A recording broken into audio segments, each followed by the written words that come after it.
আজকে আমাদের আলোচ্য বিষয় হলো হজের গুরুত্ব ও তাৎপর্য। এই যে রমজান মাস গেল, রমজান মাসে আল্লাহ তাআলার কাছে মাপ নেওয়ার বড় একটা সুযোগ ছিল। যেই সময়টা ছিল দীর্ঘ এক মাস।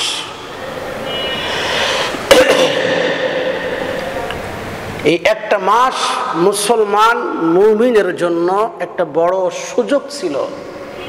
মুমিন ইচ্ছা করলে আল্লাহর কাছ থেকে ক্ষমা নিয়ে আল্লাহর প্রিয় বান্দা হওয়ার একটা সুযোগ ছিল। যারা আমরা এই সুযোগটা গ্রহণ করতে পেরেছি তাদের জন্য আমরা আল্লাহর প্রিয় হয়ে গেছি। আমাদের জন্য আমরা দুনিয়ার বুকে আল্লাহ তাআলার প্রিয় বান্দা হতে পেরেছি। আর সামনে একটা বড়, যদিও সময়টা কম, 5 দিন। এই হজের যে 5টা দিন একটা গুরুত্বপূর্ণ সময়। যার উপর হজ ফরজ হয়েছে সে যদি এই 5টা দিন হজে যায়, যদি যার উপর হজ ফরজ হয়েছে তিনি যদি হজে যান, আল্লাহর কাছে এই 5টা দিন ওই নির্দিষ্ট সময় নির্দিষ্ট কাজগুলি করে আল্লাহকে খুশি করতে পারে, ওই ব্যক্তিও আল্লাহর প্রিয় বান্দা হয়ে যায়। আল্লাহ তাআলা বলেন, ওয়ালিল্লাহি আলান নাসি হিজ্জুল বাইতি মান ইসতাতা ইলাইহি সাবিলা।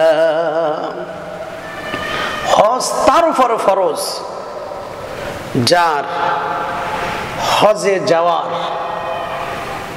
সামর্থ্য আছে, অর্থাৎ তার বাড়িতে সন্তান স্ত্রী পুত্রদের খরচ রেখে হজে যাওয়া আসার সামর্থ্য যে ব্যক্তির আছে তার উপর হজ ফরজ। হজ এমন একটা আমল, ফরজ আমল।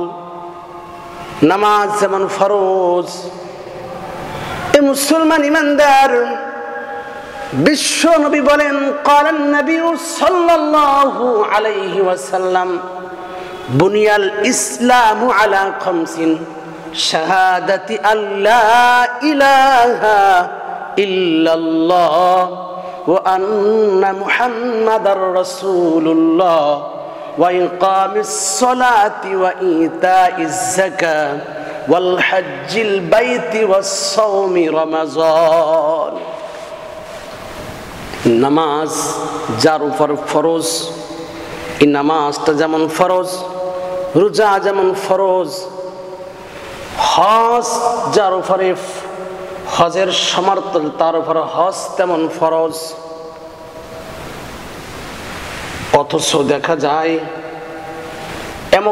এমন অনেক মানুষ আছে যাদের উপর হজ ফরজ, অথচ আমরা হজের গুরুত্ব নাই, হজটা করি না। এ মুসলমান ইমানদার বিষ্ণু বলেছেন, যে ব্যক্তি ইন্তেকাল করলো আর তার উপরে হজ ফরজ ছিল অথচ সে হজ করলো না, ওই উম্মত ইহুদি হয়ে মারা যাক অথবা নাসারা হয়ে মারা যাক, আমি রাসূল তার জন্য কোনো চিন্তিত নয়। ইনশা ইহুদিয়া ওয়া ইনশা নাসরানিয়া, সে ইহুদি হয়ে মারা যাক অথবা নাসারা হয়ে মারা যাক, আমি রাসূল তার জন্য কোনো চিন্তা করি না। তাহলে হজ এমন একটা গুরুত্বপূর্ণ আমাল, যার উপর হজ ফরজ, তার উচিত ফরজ হওয়ার সঙ্গে সঙ্গে হজের আমলটা শেষ করা। কারণ এই মুসলমান ইমানদার, আপনার উপরে হজ ফরজ হয়েছে, আগামী বছর সময় পাবেন কিনা, হায়াতে জিন্দেগি আপনার থাকবে কিনা, অথবা হায়াতে জিন্দেগি আপনি পাইলেন কিন্তু আপনি যে অর্থ সম্পদের মালিক ছিলেন, অথচ আপনি নিঃস্ব হয়ে যেতে পারেন। কারণ এই অর্থ সম্পদ এমন না আপনার কাছে স্থায়ী থাকবে। আজকে আপনি হজ ফরজ হয়েছে, অর্থ সম্পদের মালিক আপনি হয়েছেন, হতে পারে আপনি অসুস্থ হয়েছেন অথবা এমন একটা বিপদে পড়ে গিয়েছেন যেই বিপদের কারণে আপনি নিঃস্ব হয়ে গিয়েছেন। আপনার কাছে আর হজে যাওয়ার মতো অর্থ আপনার কাছে বাকি নাই। এই জন্য হজ ফরজ হওয়ার সঙ্গে সঙ্গে হজের আমলটা করতে হবে। হজের সময়, হজের মৌসুম 3 মাস। আল হজ্জ আশহুর মালুমাত, 3 মাস, অর্থাৎ শাওয়াল, জিলকদ আর জিলহজ মাসের 10 তারিখ, এটা হলো হজের সময়। প্রিয় ভাই, হজ এমন একটা আমল যার মাধ্যমে বান্দা আখিরাতের কথা স্মরণ হয়। কারণ হজ, মানব যখন হজের ওই আমলগুলি করে, সেখানে রাজা নাই, বাদশা নাই, ফকির নাই, সকলেই সমান, একই পোশাকে, একই রঙে, একই ঢঙে আল্লাহর কথা স্মরণ করিয়ে দেয়। ওই হজের আমলগুলি আল্লাহর কথা স্মরণ করে দেয়। কোরআনের ভিতরে কোন নামাজের কোন সূরা নাই, সূরাতুস সালাহ নাই, সূরাতুর রমাদান নাই, কিন্তু একটা সূরা আছে, সূরাতুল হজ। এই সূরাতুল হজ্জের ভিতরে আল্লাহ তাআলা আধা পৃষ্ঠা বা 4-5টা আয়াত শুধু হজ সংক্রান্ত বলেছেন। আর এই হজের ভিতরে পুরোটা সূরার ভিতরে আল্লাহ তাআলা কিয়ামত সম্পর্কে আলোচনা করেছেন। কারণ হজের মূল হলো আরাফাতের ময়দান, আর কিয়ামতের কঠিন যে ময়দানটা হবে, ওই যে আল্লাহ তাআলা বলেছেন, ইয়া আইয়ুহান নাসুত্তাকু রাব্বাকুম ইন্না যালজালাতাস সাআতি শাইউন আযীম। এই মানুষ সকল, তোমরা আল্লাহ তাআলাকে ভয় করো, কারণ কিয়ামতের কঠিন ওই ঝালঝালা, ওই কম্পন, যেই মাঠটা হবে, এমন একটা মাঠে হবে, এমন একটা বিভীষিকাময় অবস্থা যে ওখানে হবে। রব্বে কারীম বলেন, ইয়াউমা তারাউনাহা তাযহালু কুল্লু মুরদিআতিন আম্মা আরদাআত ওয়া তাদউ কুল্লু যাতি হামলিন হামলাহা ওয়া তারান নাসা সুকারা ওয়ালাকিন্না আযাবাল্লাহি শাদীদ। ওই হজের এই ময়দানটা কিয়ামতের কঠিন ময়দান হবে, যে ময়দানে মানুষগুলি পাগলের মতো ছোটাছুটি করবে, দৌড়াদৌড়ি করবে, চিৎকার করবে। রব্বে কারীম, ওয়া মা হুম বিসুকারা, যদিও তারা পাগল না, নেশাগ্রস্ত না, কিন্তু এত ভয়াবহ অবস্থা হবে কিয়ামতের ময়দান, তাদেরকে দেখলে এরকম মনে হবে এ মুসলমান ইমানদার। তাই আরাফাতের ময়দান হলো ওই কিয়ামতের ময়দান। যে মানুষটা হজে গেল, আরাফাতের রব্বে কারীমকে বলল, মালিক, একদিন তুমি এই ময়দানে আমাকে ডাকবে আমার হিসাবের জন্য। মালিক, আমি তার আগে তোমার কাছে সাড়া দিয়ে গেলাম, আমাকে তুমি ইহসান করো। ও মালিক, আমাকে তুমি ওই কিয়ামতের কঠিন ময়দানে আমাকে তুমি দাঁড়াইও না। আমি তোমার এই কিয়ামতের ময়দানে, আরাফাতের এই ময়দানে আমি তোমার কাছে আমি তওবা করলাম। মালিক, আমি তোমার কাছে ক্ষমা চাই, আমি তোমার দয়া চাই, আমি তোমার মেহেরবানি চাই, আমি তোমার বান্দা হতে চাই, আমাকে তুমি মাফ করে দাও। ও মালিক, কিয়ামতের কঠিন ময়দানে বিশ্ব নবীর সামনে তুমি আমাকে আমার হিসাবের জন্য ডাকিও না। এ বন্ধু, আল্লাহর কাছে যদি কোনো বান্দা এমন ভাবে বিনয়ের সাথে আরাফাতের ময়দানে দোয়া করে, আল্লাহ তাআলা হয়তো ওই বান্দাকে কিয়ামতের কঠিন ময়দানে আর হিসাবের জন্য হয়তো ডাকবেন না। এ মুসলমান ইমানদার, তাই বলতেছিলাম ওই হজের ময়দানটা আল্লাহ তাআলাকে স্মরণ করিয়ে দেয়, আখিরাতের ময়দানকে স্মরণ করে দেয়। কারণ রাজা নাই, বাদশা নাই, ফকির নাই, সকলেই আল্লাহুম্মা লাব্বাইক লাব্বাইক আল্লাহুম্মা লাব্বাইক বলতে থাকে আর আল্লাহ তাআলাকে স্মরণ করে, আল্লাহকে ডাকে, আল্লাহর দিকে মনোনিবেশ করে, আল্লাহর কথা স্মরণ করে আর কাঁদতে থাকে। এই মুসলমান ইমানদার, হজ কখন থেকে শুরু হয়েছে? আদম আলাইহিস সালাম থেকে শুরু করে যত নবী পৃথিবীতে আগমন করেছেন, সকল নবীরাই বাইতুল্লাহ তওয়াফ করেছেন, হজ করেছেন।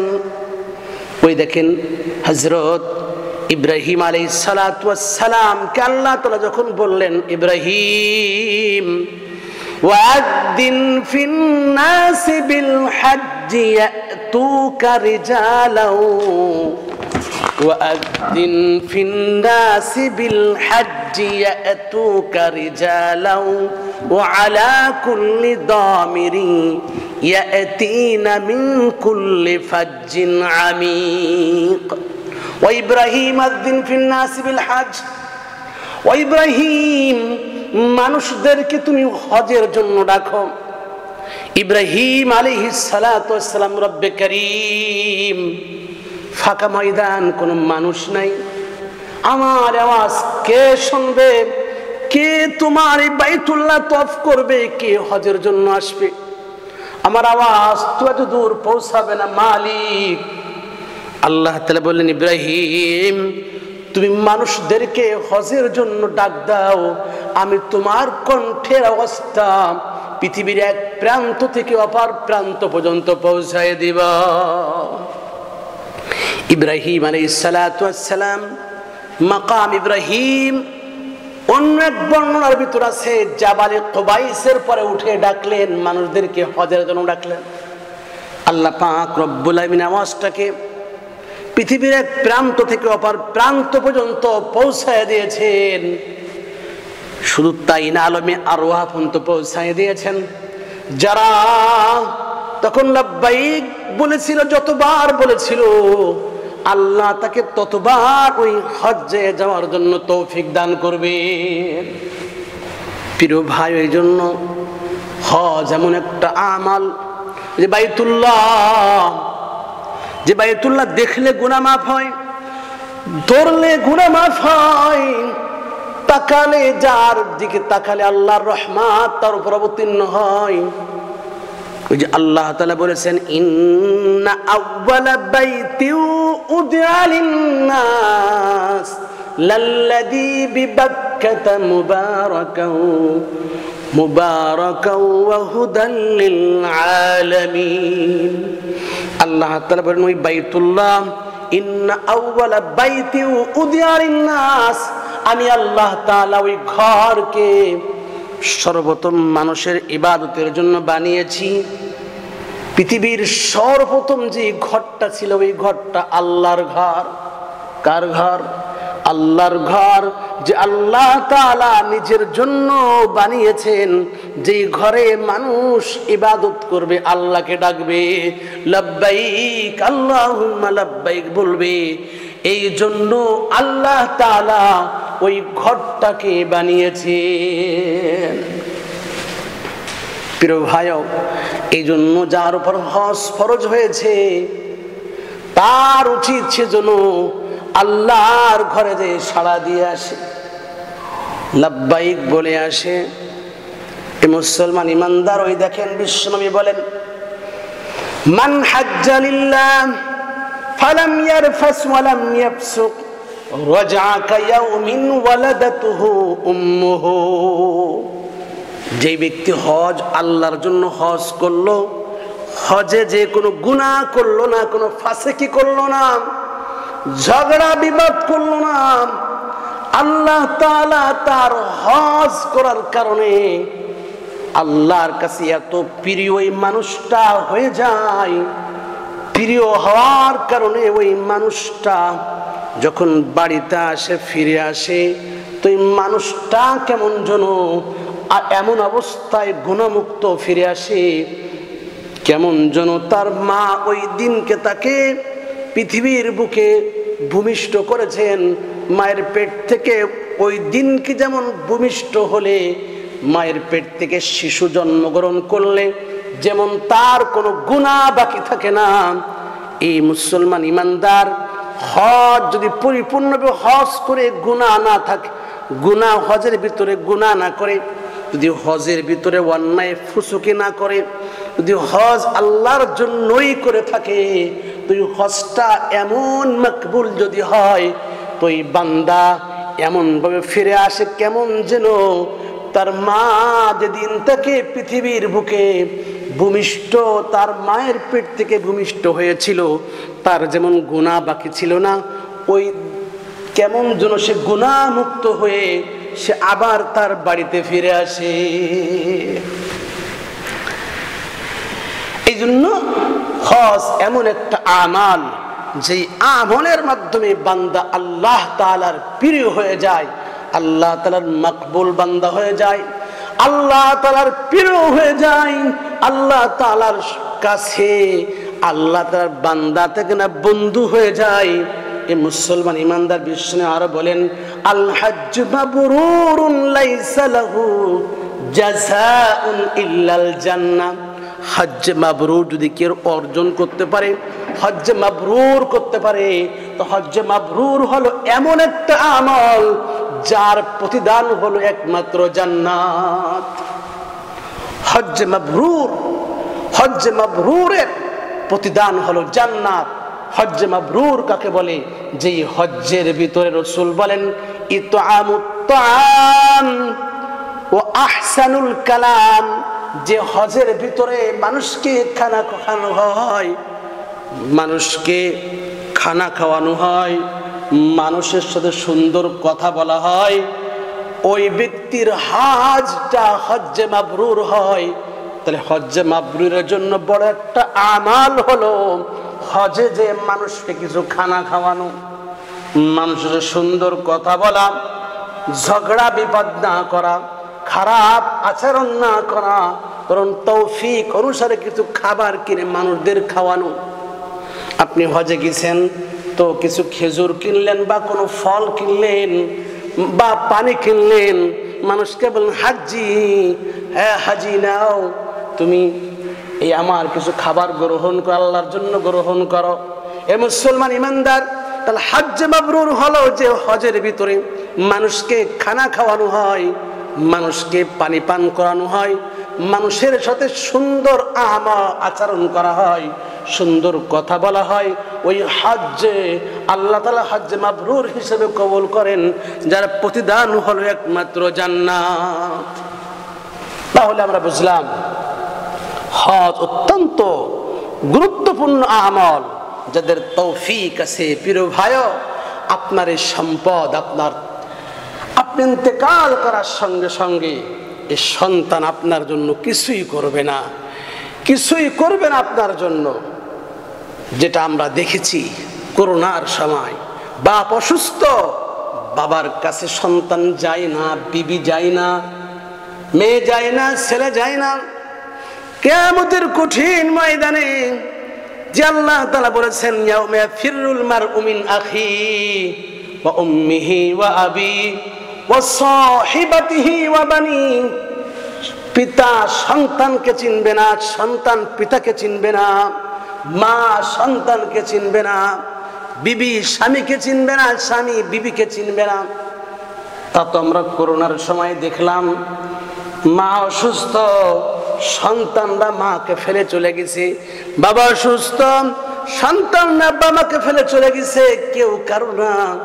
প্রিয় ভাই, জন্য আল্লাহর জন্য যদি হজ করতে পারি, আল্লাহকে রাজি খুশি করতে পারি, দুনিয়ার যত অন্যায় আমি করেছি, যদি আল্লাহর জন্য হজের আমলটা করতে পারি, তো আল্লাহ তাআলার নিষ্পাপ বান্দা হয়ে আমি আল্লাহর সঙ্গে সাক্ষাৎ করতে পারবো। তার জন্য 1 নম্বর শর্ত হলো যে অর্থটা আমি নিয়ে যাব হালাল হয়। এ মুসলমান ইমানদার, আপনি হজ গেলেন কিন্তু আপনার সম্পদটা অর্থটা হালাল না, তাহলেই হজ আপনার জন্য কোনো কাজে আসবে না। মকবুল হজের জন্য সবচেয়ে বড় গুরুত্বপূর্ণ যে বিষয়টা হলো হজের যে অর্থটা দিয়ে আপনি হজে যাবেন, আসবেন, পাসপোর্ট করবেন, যা কিছু করবেন, এই অর্থটা 100% হালাল হতে হবে। হালাল অর্থ ছাড়া আপনি 1000 বার হজ করলেও আল্লাহ তাআলা আপনার একটা লাব্বাইক কবুল করবে না।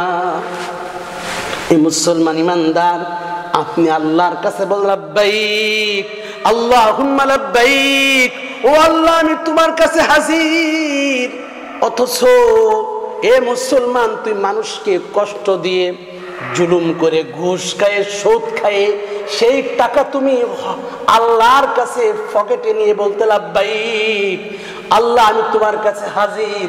আল্লাহ কয় বান্দা হাজির তো হইছি, ওই যে বাংলাদেশে ওই যে অমুক ব্যক্তি এখনো আমার কাছে কাঁদতেছে, তার কাছ থেকে জুলুম করে টাকা এনেছিস, তার অর্থকে মারে দিছিস, তার অর্থকে তুই হক আদায় করিস নাই, তুই ভাইকে ফাঁকি দিছিস, বোনকে ফাঁকি দিছিস, অর্থকে ঠিক মতো হক না দিয়েছি, অর্থ তুই আমার কাছে এনে লাব্বাইক বলতেছিস, এই বান্দা তোর লাব্বাইক আমি আল্লাহ তাআলা কবুল করব না। আল্লাহ তাআলা আমাদের সবাইকে 100% হালাল টাকা দিয়ে আল্লাহকে রাজি খুশি করার জন্য হজ ফরজ হলে সময় না নিয়ে দ্রুত হজের আমল শেষ করার তৌফিক দান করেন। আমিন। ওয়া মা আলাইনা ইল্লাল বালাগ।